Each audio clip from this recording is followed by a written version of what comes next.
first, I would like to thank Dr. Rao and organizing committee for giving me this nice opportunity to present my data. Myself, Kamiya, and I work as a postdoctoral research associate with Dr. Hollingsworth at University of Nebraska Medical Center in Omaha, USA. The major focus of our lab is tumor immunology, and we study various aspects of immunology in specifically in pancreatic cancer, and which is mainly pancreatic ductal adenocarcinoma. So before moving ahead, I would like to give some brief account about the immune responses against pancreatic cancer, in general against cancer. So the concept of immune surveillance was can be traced back in 1900, where Paul Ehrlich just he just gave a statement that cancer would be quite common in long-lived organisms if not for the protective effect of immunity. That time, there were not enough good models and enough good experiments to prove that immune system have a crucial role in protection against tumor in host. So in subsequent years, almost after 50 years, a study by Burnett and Thompson, they gave a hypothesis which is known as cancer immune surveillance hypothesis, and they suggested that adaptive immune system is efficient enough to reject the tumor in particular host system.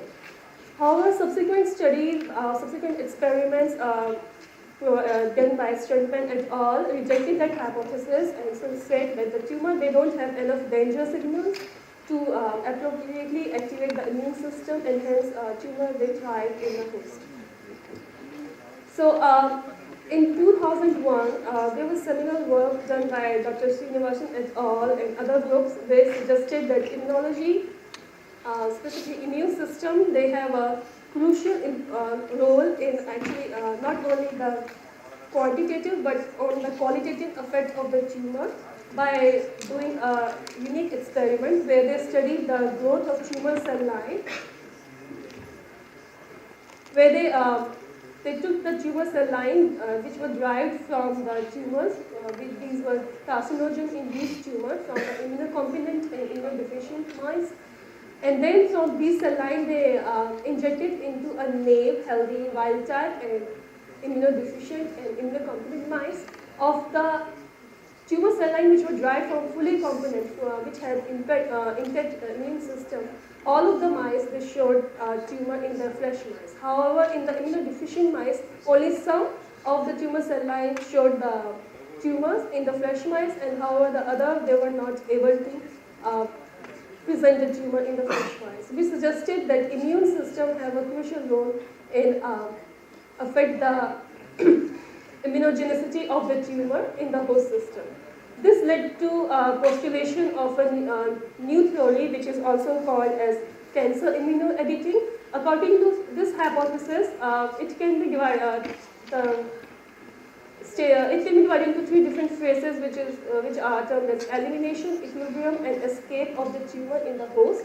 In the elimination phase, the tumor is not able to progress, and there are enough innate and adaptive immune players which can recognize the danger signals, such as interferon, type 1 interferons. They can be activated when they identify the stress signaling or dying tumor cells, and they are activated enough to lead to the activation of other immune players like NK cell and dendritic cells, and lead to the elimination of tumor cells. However, some tumor cells, they can escape the elimination phase and they reach the equilibrium phase in the host, where they exist in the dormant phase, and they can stay there as long as throughout the life of the host without getting recognized by the immune system. Under this stage, the tumor cell in fact is changing its immunogenicity according to the immune system, and can lead to it can either stay there in the dormant phase, or it can also escape and grow progressively by changing its antigen phenotypes, and hence can escape and then trick the immune system, and then can lead to the tumor growth and metastasis at various organs. So in the escape mechanism, I would like to discuss there are a number of immunosuppressive mechanisms have been discussed in the literature, like evasion of immune recognition, where the tumor cell actually downregulate the expression of MXC1, or other tumor antigen like MART and MAGE. Others, and they enhance the immune system is not able to recognize tumor cells in the body, and they are not able to counter the anti-tumor response. Another step is by IgO overexpression, which is a special enzyme, which is indole amine dioxygenase, and this enzyme leads to the it has played an important role in tryptophan metabolism and convert tryptophan into enfamine kynurenine, and leads to the depletion of tryptophan, which is required for the effective T cell proliferation, and can lead to the apoptosis as well. Then there is another set of mechanism where the Treg cells, which are deployed by the tumor cells, and they have immunosuppressive role on the effective anti-tumor CD4 or CD8 T cells.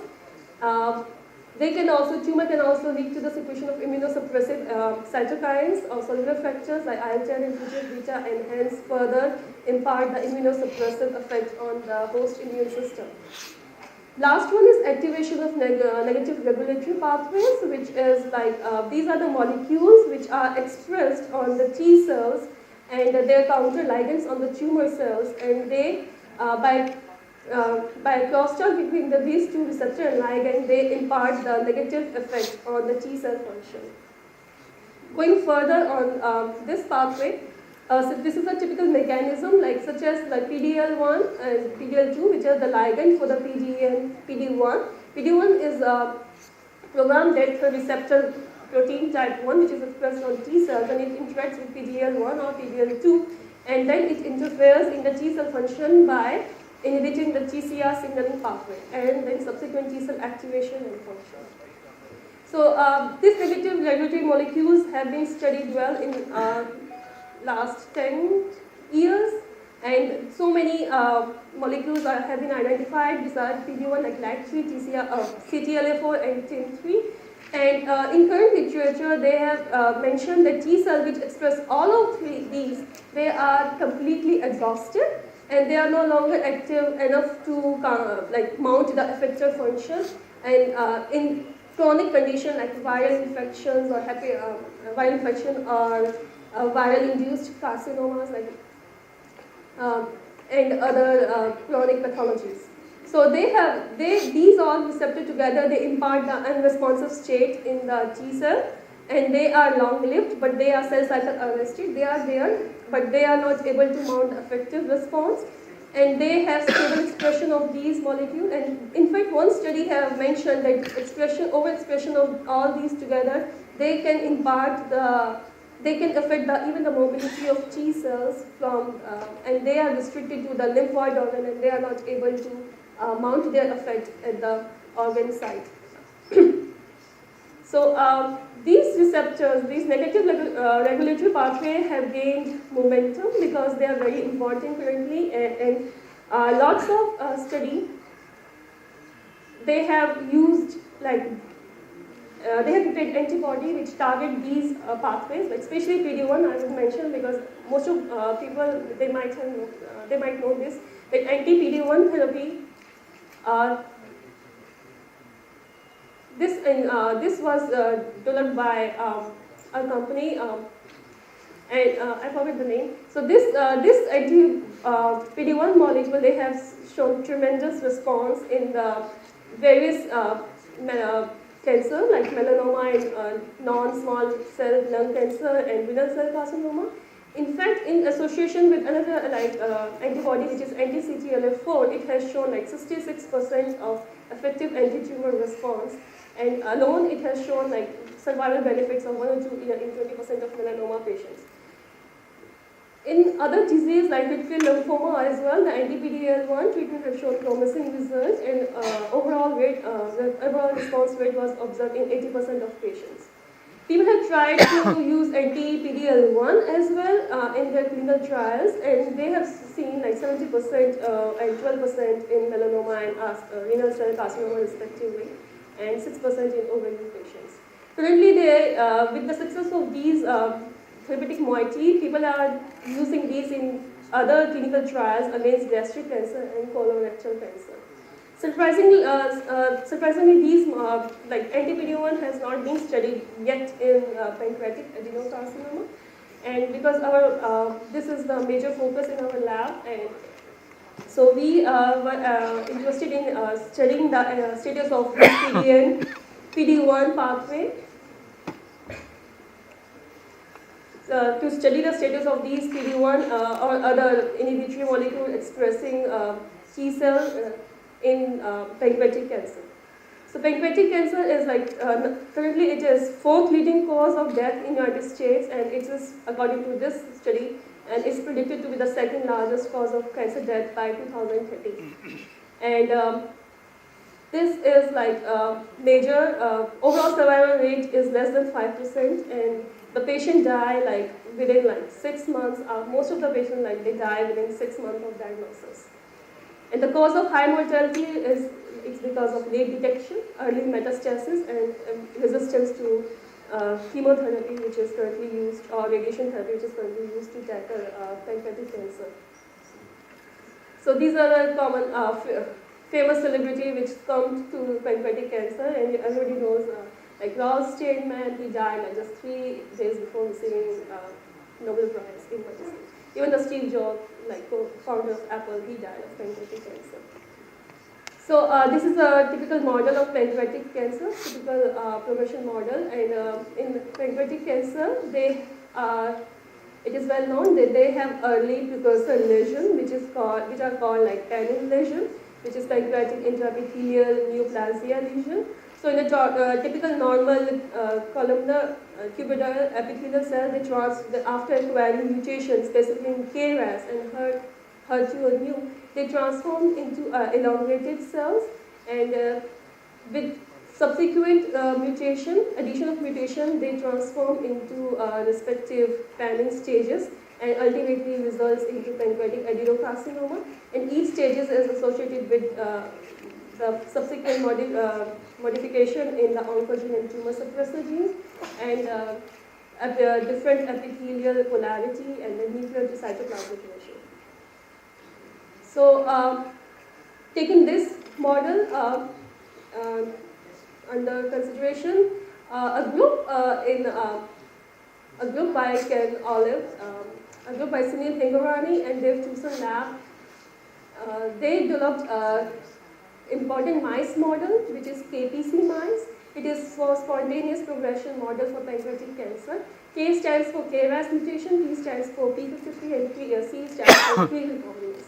So they inserted the lock-stop cassette in the KRAS gene and P53 gene, and then they bred these mice with the mice which has PDX3, and they got the mice which were expressing mutated KRAS and P53 specifically in the pancreas, and all these mice they develop typical histological features which is present in human cancer, like they present all the panning 1, panning 2, panning 3, and final PDAC morphology, histochemical pathology, and they also exhibit metastasis like liver and lung, like the one we typically see in human patients. So taking this mice model, we studied the status of PD-1 expressing LAG3, which is also known as CD223, expressing T cells in KPC mice. In our study, we mainly focused not only the tumor microenvironment, we focused on the lymphoid organ, specifically spleen and lymph node, although here I am just talking about the spleen. Because we were interested to know whether the tumor exerts its effect only in its local environment, or whether it can also impart its immunosuppressive effect in the distant like lymphoid organs. So using FACS, we collected mice which were like, so in this model we have KPC mice model in our lab. So we collected the spleen from the end stage KPC mice. So these end stage meaning when they were dying, typically KPC mice, they survive like 200 to 300 days. So when they were moribund and when they were dying, we collected the spleen from these mice and analyzed the percentages of PD1 or CD160 expressing cells. CD1 is also the inhibitory receptor. It is one of the common receptors which is present on exhausted T cells. So we were interested in looking for this receptor as well along with PD1. So in this data we found that we saw a significant increase in number of the PD1 expressing CD8 T cells in the KPC mice, and similarly the CD160 plus PD1 expressing KPC T cells in the KPC mice as compared to the legitimate control mice. Similarly, we took CD223, which is also LAG3, and we analyzed the status, like percentage of these cells in the spleen, and we saw that these subsets, which is expressing PD1 and CD223, along with PD1 and CD8 T cells, were high compared to the normal legitimate control mice.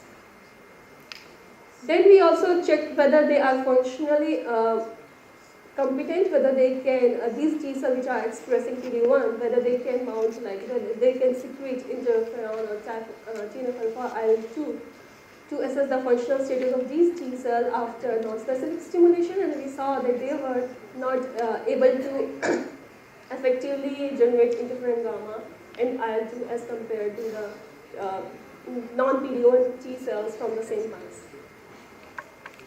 Then we next assess the proliferation ability from the KPC mice and the legitimate control. So we isolated the spleen cells, and then we checked the by doing proliferation assay whether they can proliferate upon non-specific stimulation, and we saw that splenocytes from the CD8 T cells from the legitimate control mice, they were efficient in proliferating upon like PMA inomycin induction, but as compared to the KPC mice. So together this data suggests that the T cells in the KPC mice spleen, they are functionally unresponsive. Then we also checked again, confirmed the expression of PD1 T cell in primary tumors, and we could see that there were lots of PD1 positive T cells in the KPC mice primary tumor, which was insignificantly high, although we took the legitimate control, which has no tumor as the control in our study. Then we also checked the ligand, because PD-L1 is the ligand for PD1 in the primary tumor, and we could see that ligand is present also in the same primary tumor in the KPC mice.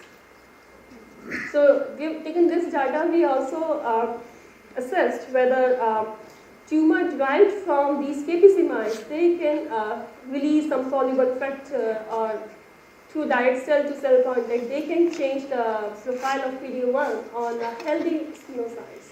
So we took the mice splenocytes from the legitimate control mice, and we co-cultured them with the tumor cell line derived from KPC mice under hypoxic and normoxic condition at different time points. And we saw that after 96 hours, under hypoxic condition, we could see that PD1 expression was highly upregulated in the healthy splenocytes.